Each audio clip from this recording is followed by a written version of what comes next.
दोस्तों, जैसा कि आप सब जानते हैं कि हमारी ज़िंदगी 3 रास्तों से गुजरकर अपनी मंजिल, अपने मकाम, अपने अंजाम तक पहुंचती है। हमारा पहला रास्ता है हमारा मासूम बचपन। हमारा दूसरा रास्ता है हमारी ख्वाबीदा जवानी। हमारा तीसरा और आखिरी रास्ता है हमारा लड़खड़ाता, घबराया हुआ बुढ़ापा। यहाँ मैं उन जिंदगियों का भी जिक्र कर दूं जिनका आगाज़ भी बुढ़ापा है और अंजाम भी बुढ़ापा है। जी हाँ, मैं उस बचपन के बारे में आपको बताना चाहता हूँ जो वक्त से पहले ही बुझ जाता है, बिक जाता है, जल जाता है, खत्म हो जाता है, फना हो जाता है, बूढ़ा हो जाता है। बिन खिले यूं बिखर गया बचपन, जिंदा होते ही मर गया बचपन। बोझ लादे हुए जमाने का जीना जीना उतर गया बचपन। चंद लम्हों में हो गया बूढ़ा, गांव से जब शहर गया बचपन। उसकी पहचान हो गई मुश्किल, लौट कर जब भी घर गया बचपन। और इस कदर जुल्म उस पे ढाए गए, अपने साये से डर गया बचपन। अपने साये से डर गया बचपन। अपने साये से डर गया बचपन। दोस्तों, आज हमारे बीच हमारे स्टूडियो में चंद बूढ़े बच्चे मौजूद हैं। आइए सबसे पहले मुलाकात करें अशरफ साहब से, जिनसे उनकी ज़िंदगी ने उनका बचपन छीन लिया, उनकी मासूमियत छीन ली, उनके सपने छीन लिए, उनके ख्वाब, उनका सब कुछ छीन लिया। आइए मुलाकात करें इनसे। बेटा, आपका क्या नाम है? अशरफ अली। दोनों जो आपके मालिक मालकिन थे, दोनों जुल्म करते थे या मालिक ही मारते थे? मालिक मालकिन दोनों मारते थे। और कितनी पगार मिलती थी, कितने पैसे देते थे आपको महीने के? पैसे तो नहीं देते थे, वो बोल के मेरे घर से ले गया था कि वहाँ ये पढ़ेगा लिखेगा और बड़ा होने पे इसको नौकरी दिलवा देंगे। वो बहुत बड़े अफसर थे किसी गवर्नमेंट ऑफिस में? जी। सुबह कितने बजे उठते थे वहाँ? सुबह 5 बजे। 5 बजे उठ के क्या करते थे? पहले झाड़ू लगाता, फिर पोछा लगाता, फिर पोछा लगाने के बाद खाना मालकिन पका के खा लेते थे और फिर चले जाते थे। मैं बर्तन धुलता था। शाम को भी झाड़ू लगाने कहते थे और उसका बच्चा स्कूल से आता तो कपड़ा धुलने कहते। आराम कब करते थे आप? आराम का मौका नहीं देता था वो। तो आपका भी दिल चाहता था स्कूल जाने का, पढ़ने का? हाँ, मैं एक बार बोला भी था तो मालिक बोला कि तू यहाँ काम करने के लिए आया है, चल काम कर, और मारने लगता था। मैं डर से नहीं बोलता था, काम करने लगता। मुझे खराब लगता था कि मैं क्यों नहीं स्कूल जा सकता। खाने में क्या देते थे आपको? अगर टाइम पे भूख लगता था तो देते थे, नहीं तो अगर पहले भूख लग जाता था तो मारते भी थे। किस चीज से मारते थे? हाथ से थप्पड़ मारते थे और गाली वाली देते थे। उस दिन जिस दिन आपके उन्होंने हाथ जला दिए, उस दिन क्या हुआ था? एक दिन मुझे बुखार लगी तेज, तो मैं सुबह उठ नहीं पाया। मालिक बोला आज तू काम नहीं करेगा तो आज तेरा खाना बंद रहेगा। ये बोल के ऑफिस चला गया। मैं काम करने लगा। वो शाम को आया तो उसका बच्चा स्कूल से आकर घर में पढ़ाई कर रहा था। वो रोज़ शाम को दूध पीता था। उस दिन वो दूध पी के छोड़ दिया था। वो दूध मैं पी लिया तो मालिक बोला कि तूने चोरी किया है, इसकी सज़ा मिलेगी। किचन में ले गया मुझे और मालकिन पकड़ के मेरा हाथ गैस पे रख दिया। जलती हुई गैस पे रख दिया? जी, गैस को जला के गैस पे रख दिया। अभी भी निशान है आपके हाथ पे? जी। और फिर हाथ पीछे बांध के और यहाँ सारे चिमटा से दाग दिया। अब पट्टी भी नहीं कराया और फिर कमरा में छोड़ दिया। मैं रात भर रोता रहा था। अगर आपको ये मौका मिले कि आपके पास बहुत से पैसे आ जाएं और आपका एक घर हो, एक बहुत बड़ी कोठी हो, जब आप बड़े हो जाएं, तो क्या आप चाहेंगे कि उनके बच्चे को आप अपने घर में वैसे ही रखें जैसे उन्होंने आपको रखा था? नहीं, मैं चाहूँगा कि बच्चे स्कूल में पढ़े और मैं स्कूल भी खुलवाऊंगा अगर मेरे पास पैसे रहे तो। दोस्तों, आपको नहीं लगता कि इस मासूम बच्चे के हाथ खिलौनों से खेलने के लिए थे? इसकी जिंदगी ममता, प्यार और दुलार में खेलने के लिए थी। मगर अफसोस कि इसके मासूम हाथों को सुलगा दिया गया, जला दिया गया, तपा दिया गया। दोस्तों, आइए अब एक ऐसे बचपन से मुलाकात करें जिनकी मासूमियत कहीं खो गई है, छिप गई है, गुम गई है। ऐसा लगता है कि इस बदनसीब की जिंदगी की सुबह में ही शाम हो गई, रात हो गई। आइए मुलाकात करें गुड्डू साहब से। आप कितने बरस के हैं?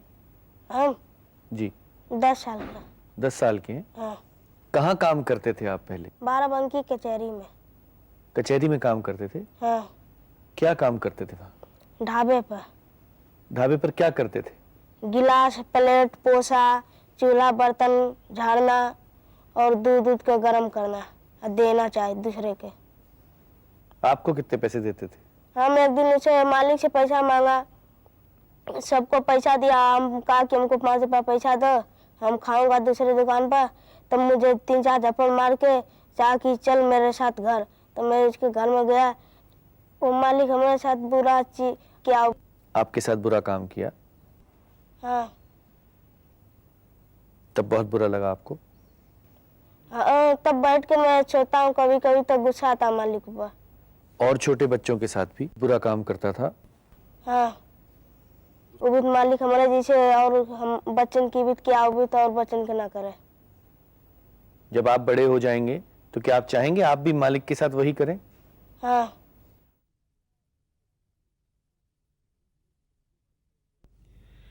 दोस्तों, इस बच्चे के ऊपर हुए जुल्म को देखकर, इसकी बेचैनी को समझकर, इसकी लाचारी को जांचने के बाद क्या आपकी आंखें नम नहीं होती? क्या आपका दिल बेचैन नहीं होता? क्या आपकी जिंदगी फना नहीं होती? क्या आप सोचने पर मजबूर नहीं होते? क्या आपको बुरा भी नहीं लगता? अगर ये सब नहीं होता तो होना चाहिए। दोस्तों, आइए मुलाकात करें कैलाश सत्यार्थी साहब से, जो बचपन बचाओ आंदोलन के करता धरता है। कैलाश साहब, आपके सामने ही सब कुछ। ये बचपन बचाओ आंदोलन जो है, ये आपने कब शुरू किया और क्यों शुरू किया? हम लोगों ने 1980 से बाल बंधुआ मजदूरी और बाल मजदूरी के खिलाफ आंदोलन शुरू किया, और तब शायद भारत और दुनिया में हम ही पहले संगठन थे जिन्होंने बंधुआ मजदूरी, जो चाइल्ड सर्विट्यूड है, उसको निशाना बनाया। और अब तक हम लोगों ने लगभग 52,000 इस तरह के बंधुआ बच्चों को सुप्रीम कोर्ट की मदद से और स्थानीय न्यायालयों की मदद से मुक्त कराया है। 52,000? जी। आंकड़ों के हिसाब से कितने बच्चे होंगे हिंदुस्तान में जो इस तरह फंसे पड़े हैं? हम ऐसा मानते हैं कि 6 करोड़ बच्चे ऐसे हैं भारत के अंदर जो पूर्णकालिक रूप से बाल मजदूरी में लगे हुए हैं, यानी कि जो अपने माँ बाप की मदद के लिए माँ बाप के साथ काम नहीं कर रहे, बल्कि किसी मालिक के यहाँ कोई मजदूरी कर रहे हैं। कम से कम 6 करोड़। और उन 6 करोड़ में से 52,000 बच सके हैं। अब संख्या की दृष्टि से तो ये नगण्य है, लेकिन इस मुद्दे पर एक सामाजिक जागृति पैदा करना, सरकार पे दबाव बनाना, माँ बाप के बीच में लोग जागृति पैदा करना, और इसके अलावा मीडिया को, जुडिशरी को इस मामले में सक्रिय करना, इसमें ये 52,000 की बहुत बड़ी भूमिका रही है। ये सरकार की क्या मदद मिलती है आपको इस कार्य में? मैं आपको एक उदाहरण देता हूँ। सर्वोच्च न्यायालय ने 10 दिसंबर को एक फैसला दिया 1996 को जी, और आज उसको 4 साल पूरे होने को आ गए। उसमें सरकार को कहा गया कि 6 महीने के अंदर ये जांच पड़ताल करें कि भारत के अंदर कितने बच्चे बाल मजदूरी करते हैं। जी। तो सरकार को कुछ ना कुछ करना चाहिए था। तो उन्होंने क्या किया कि एक तिथि निश्चित कर दी। मान लीजिए 3 जनवरी से लेकर 10 जनवरी तक सारे लोग तैयार हो जाएं, हम लोग बाल मजदूरों की जांच करने आएंगे। इस तरह का एडवर्टाइजमेंट कर दिया गया। हमने भारत के श्रम मंत्री से और भारत के श्रम सचिव से, मैंने व्यक्तिगत तौर पे दोनों को कहा कि देखिए ये क्या मजाक है, आप चोरों की जांच करने जा रहे हैं और आप सबको चिल्ला चिल्ला के टेलीविज़न पर, रेडियो पर कहना है कि इस तारीख तक से लेकर उस तारीख तक सारे चोर तैयार हो जाएं। तो उसका मजाक देखिए क्या हुआ कि भारत सरकार खुद मानती रही है, अब तक संसद में भी ये स्वीकार किया गया है कि 1.7 करोड़ के लगभग बच्चे भारत में काम करते हैं, सरकार ने माना। परंतु जब इसकी जांच पड़ताल हुई, जब घोषित करके हुई, तो सिर्फ 36,000 बच्चों का पता लगाया जा सका पूरे देश के अंदर, और कई जगह पर तो, कई राज्यों में तो 2 या 3 बच्चों का पता लगा पूरे राज्य में। पूरे राज्य में। एक उदाहरण है जयपुर का। जयपुर जिले के कलेक्टर ने एक पत्रकार वार्ता करके घोषित किया कि हमारे पूरे जिले में एक भी बाल मजदूर नहीं है। अब जब पत्रकार वार्ता ख़त्म हो गई और चाय और कॉफ़ी सर्व होने लगी तो चाय लेकर एक बच्चा अंदर घुसा, तो पत्रकारों ने कहा ये क्या हो रहा है? बोले हाँ, एक बच्चा हमारे यहाँ बाल मजदूरी करता है। तो मैं आपको ऐसे दर्जनों उदाहरण दे सकता हूँ कि इस तरह का मजाक हमारे देश में चल रहा है। Thank you very much. दोस्तों, हमने अपने मुल्क के तकरीबन सभी एनजीओज, हेल्पिंग एजेंसीज और सामाजिक संस्थाओं के साथ हाथ मिलाया है, उन्हें अपने मुहिम में शामिल किया है। अब अगर आप दुख में हैं, तकलीफ में हैं, दर्द में हैं तो घबराइएगा नहीं, हमारे दरवाजे पर दस्तक दीजिएगा, हम आपके साथ हैं। दोस्तों, आइए अब एक मासूम बच्ची के सर पर मोहब्बत का, प्यार का, ममता का, एहसास का, खुलूस का हाथ रखें और उन्हें विश्वास दिलाएं कि वो अकेली नहीं है, तन्हा नहीं है। हम उनके साथ हैं, हम सब उनके साथ हैं, उनके लिए हैं। बेटा, आपका क्या नाम है? मीनाक्षी। पहले कहाँ काम करती थी बेटा आप? फरीदाबाद में पत्थर खदान में।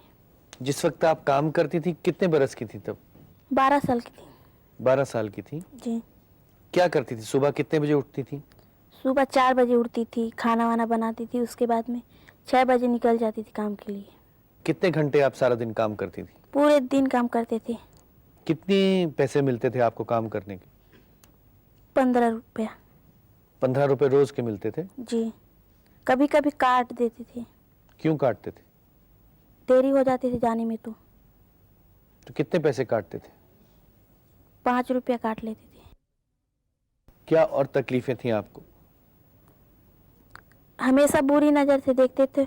एक दिन क्या हुआ, वहाँ पे पानी नहीं थे पीने के लिए, तो हमारी सहेली थी, वो पानी लेने के लिए चले गए, मैं अकेली थी। फिर मालिक अकेली देखकर मेरे साथ गलत हो किया। आपने शोर नहीं मचाया? नहीं, मुँह दबा दिया था जी। फिर मैं रो रही थी। फिर उसके बाद हमारी सहेली लोग आए, फिर उन लोगों ने पूछा कि तुम क्यों रो रही करके। मैं कुछ नहीं कही, इसी तरह रोती रही। उन लोगों को बताई भी नहीं। किसी को नहीं बताया? किसी को नहीं बताई। कभी नहीं बताया? नहीं, डर के मारे। क्या उम्र थी उनकी? वो बूढ़ा जैसा था। उसके बाद दोबारा कोशिश नहीं की उन्होंने? फिर मैं अपने मम्मी पापा के साथ आ गई। उन्होंने क्या कदम उठाया? लेकिन उन्होंने इज्जत की सवाल है करके कुछ नहीं कहा, बेइज्जती होगा करके। वो जो आपका मालिक था वो कभी भी पकड़ा नहीं गया? उन किसी को पता भी नहीं है ना। ऐसा भी हो सकता है कि वो और लड़कियों या लड़कों के साथ ऐसे ही कर रहा हो सकता है। उनको सजा देना चाहेंगी अपने मालिकों को? जी। क्या सजा देना चाहेंगी? उनको फांसी पर लटका देना चाहिए। क्या कभी इस बात को भूल पाएंगी आप? कभी नहीं भूल पाऊंगी। बेटा, सब लोग तो बुरे नहीं होते ना। अगर कोई बुरा है तो अच्छों की खातिर उसे भूल जाइए, ठीक है? कोशिश कीजिए। दोस्तों, इस बदनसीब लड़की ने अपना चेहरा तो ढांप रखा है, छिपा रखा है, मगर इनकी बातों ने हमारे बीमार और गंदे समाज को, यहाँ रहने वाले दरिंदों को, वैश्यों को नंगा कर दिया है, बेनकाब कर दिया है। खुदा न खास्ता अगर इनकी जगह आपकी अपनी बच्ची होती, आपका अपना खून होता, तो क्या होता? कैलाश साहब, ये जो बच्चे सेक्सुअली एक्सप्लॉइट हो रहे हैं, अभी इस बच्ची को हमने सुना, उस बच्चे को भी अभी देखा, तो ये इनके लिए क्या प्रावधान है हमारे कानून में? एक तो जो बाल मजदूरी ने हैं बच्चियां, वो काम की जगह पर उनका यौन शोषण होता है, ये एक बहुत ही गंभीर समस्या है जो पूरे देश में हमें जानने को मिल रही है। हालांकि वो चीज़ें सामने नहीं आ पाती, जैसे इसी बच्ची का मामला है, वो सामने नहीं आया हम लोगों तक अब तक। दूसरा है कि छोटी छोटी बच्चियों से बाल शोषण कराने का ही काम किया जाता है। इसके लिए हमारे पास बाल मजदूरी के अलावा भी दूसरे कानून हैं, बड़े सख्त कानून हो कि 18 साल तक किसी लड़की के साथ आप किसी प्रकार का यौन संबंध स्थापित नहीं कर सकते। बलात् तो कर ही नहीं सकते, वैसे भी नहीं कर सकते, इस तरह का कानून हमारे यहाँ है। परंतु लोगों को जानकारी नहीं इस कानून की, और जो कानून को लागू कराने वाले लोग हैं उनमें ना तो वो संवेदना है, ना ही कोई मजबूरी है उनकी। मान लीजिए ये बच्चे यहाँ बैठे हैं, वहाँ के जिलाधिकारी से लगा के वहाँ के श्रम विभाग के अधिकारी, वहाँ की पुलिस, वो सब अकाउंटेबल नहीं है। हमारे देश के जितने भी कानून हैं जिसको हम कल्याणकारी कानून कहते हैं, उसमें कल्याण की बात तो है, लेकिन अगर कल्याण ना हो, अगर उसके उल्टा कुछ हो जाए तो अकाउंटेबिलिटी तो नहीं है। अकाउंटेबिलिटी कुछ नहीं है, किसी की जवाबदेही नहीं है, चलता रहे, पकड़ में आ गया तो हम ले गए, अकाउंटेबिलिटी कहीं नहीं है। वही चीज सब जगह लागू है। Thank you very much. दोस्तों, आइए मुलाकात करें एक ऐसी मासूम जिंदगी से जिन्हें खूबसूरत ख्वाब देखने थे, सपने देखने थे, मगर अफसोस वो जालिम हकीकतों में मुब्तला हो गए। आइए मुलाकात करें सीताराम साहब से और उनकी हकीकतों में झांकने की कोशिश करें। बेटा, आप कितने बरस के हैं? अब 13 वर्ष। कहाँ काम करते थे आप? फरीदाबाद पत्थर खदान में।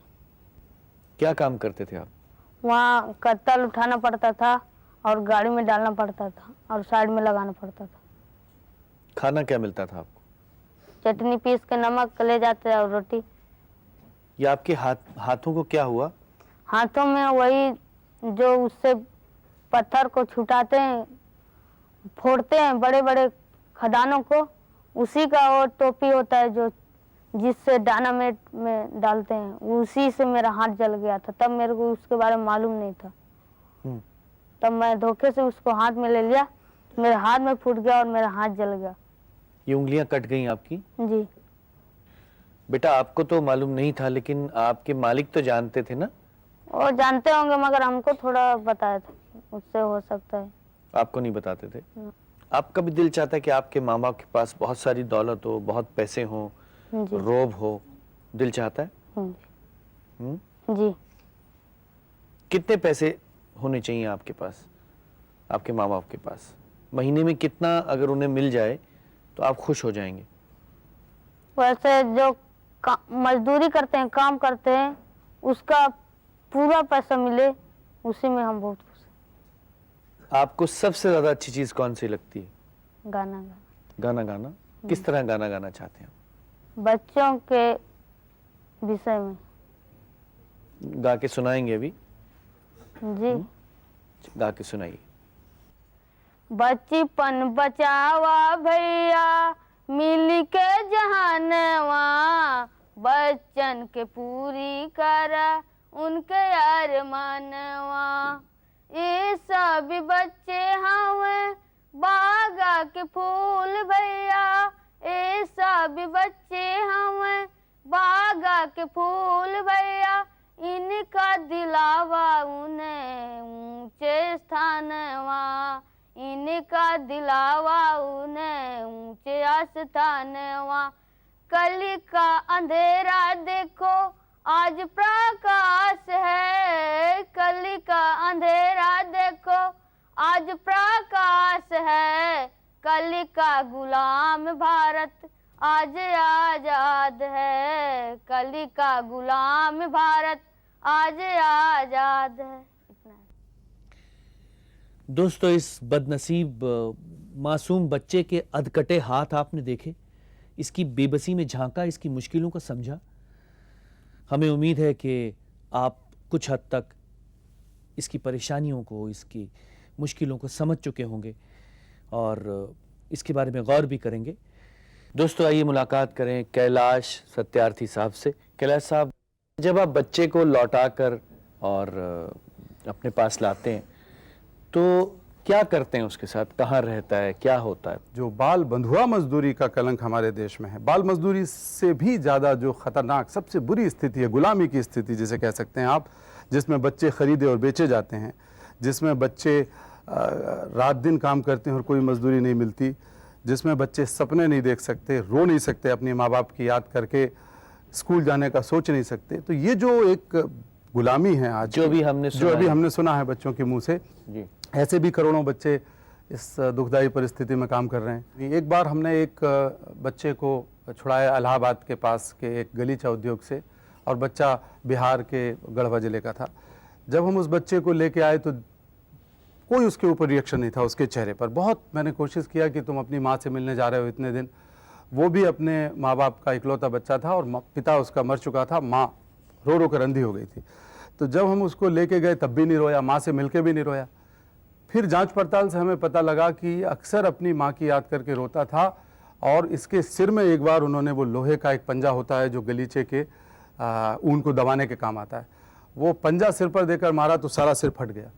और फटने के बाद उन्होंने उस पर कोई दवाई नहीं लगाई, बल्कि माचिस की तीली का जो ये पाउडर है वो भर दिया और उसमें आग लगा दी ताकि वो सारी खाल और वो जल गई। वो उसकी ज़िंदगी का आखिरी क्षण था जब वो रोया अपनी माँ को याद करके। इसके बाद वो रोना भूल गया। सबसे पहले तो हमारी कोशिश होती है कि वो बच्चा ये महसूस करे कि वो बच्चा है, और ये महसूस कराना बहुत आसान चीज़ नहीं है। विपिन जी, जैसा आपने अभी कहा कि ये बूढ़े बच्चे हैं, आपने बिल्कुल ठीक कहा। ये सिर्फ शब्द नहीं है, शब्दों में तो हम सब खेल ही रहे हैं, सारी भारत इन्हीं में जी रहा है शब्दों में, लेकिन आपकी बात का गहरा अर्थ है। क्योंकि हम ये नहीं मानने तैयार हैं कि ये बच्चे भविष्य हैं। हम कहते हैं बच्चे वर्तमान हैं, they are today and they have to be save today. अगर हम एक क्षण भी बर्बाद कर रहे हैं तो हम उसके साथ अन्याय कर रहे हैं। तो जो बंधुआ मजदूरी से छूटे हमारे साथ रहते हैं, हम लोग उनके साथ रहते हैं, खाते हैं, खेलते हैं, तो उसका नतीजा ये होता है कि वो पढ़ना लिखने में उनकी दिलचस्पी होती है, दूसरे बच्चों की तरह बनना चाहते हैं। वो जो थोड़े बड़े बच्चे हैं हम उनको कुछ रोज़गार धंधा भी सिखाते हैं, वोकेशनल ट्रेनिंग, ताकि फिर जब वो लौटें तो अपने पाँव पे खड़े हो सकें। तो ये सारी कोशिश है। बहुत बहुत शुक्रिया आपका। दोस्तों, ये सब समझने के बाद, सुनने के बाद, देखने के बाद, महसूस करने के बाद हम तो इतना ही कहेंगे, बहुत हो चुका। अब तो इन मासूम बेबस जिंदगियों के साथ खिलवाड़ बंद हो जाना चाहिए, रुक जाना चाहिए, थम जाना चाहिए। मगर सिर्फ बोलने से, कहने से, खाली जमा खर्च से, तकरीरों से कुछ नहीं होगा। हमें देखना चाहिए कि हम उन दुकानों से खरीदारी ना करें जहां बच्चे नौकर रखे जाते हैं। हम उन इदारों में, ऑफिस में, ऑर्गेनाइजेशन में न जाएं जहां बच्चे काम करते हैं। उन सामानों को ना खरीदें जिन्हें बच्चे बनाते हैं। हमें कोशिश करनी चाहिए अपनी इस मुहिम में, अपने इस आंदोलन में, अपनी इस मूवमेंट में हम कामयाब हों। हमें कोशिश करनी चाहिए।